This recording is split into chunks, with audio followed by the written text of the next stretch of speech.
Saudaraku, perayaan Hari Ulang Tahun ke-79 Tentara Nasional Indonesia atau TNI di lapangan Sanggamara, Makodim 0106 Aceh Tengah berlangsung meriah pada Sabtu 5 Oktober 2024. Amatan Tribun Gaya.com, upacara peringatan Hari Ulang Tahun ke-79 TNI tersebut berlangsung khidmat di pagi hari.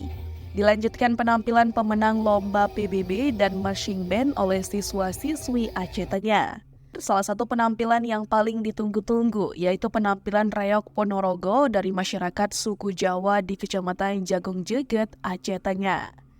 Kesenian tradisional yang berasal dari Kecamatan Jagung Jeget ini berhasil memukau para penonton dan menjadi penampilan terakhir dalam rangkaian acara peringatan tersebut. Penampilan reok dari Jagung Jeget ini menampilkan kekuatan, keindahan, serta kebanggaan budaya lokal yang berhasil membangkitkan semangat patriotisme di kalangan warga Aceh Tengah. Ribuan masyarakat memadati area Kodim untuk menyaksikan tarian perayaan ini yang dipadukan dengan musik tradisional yang menggelegar.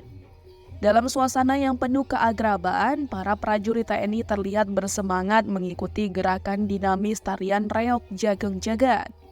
Komandan Kodim 0106 Aceh Tengah, Letkol Infantri Kurniawan Agung Sanjoyo SMH turut menyampaikan apresiasinya kepada seluruh peserta lomba. Antusiasme warga yang hadir sangat tinggi, dengan banyaknya masyarakat yang ikut berbaur dalam kemeriahan acara. Salah satu warga, Aisyah, menyampaikan rasa bangganya melihat prajurit TNI tidak hanya tangguh dalam menjaga keamanan tetapi juga melestarikan budaya lokal. 3, 2, 1. Langsung kita kepada tingkat SNT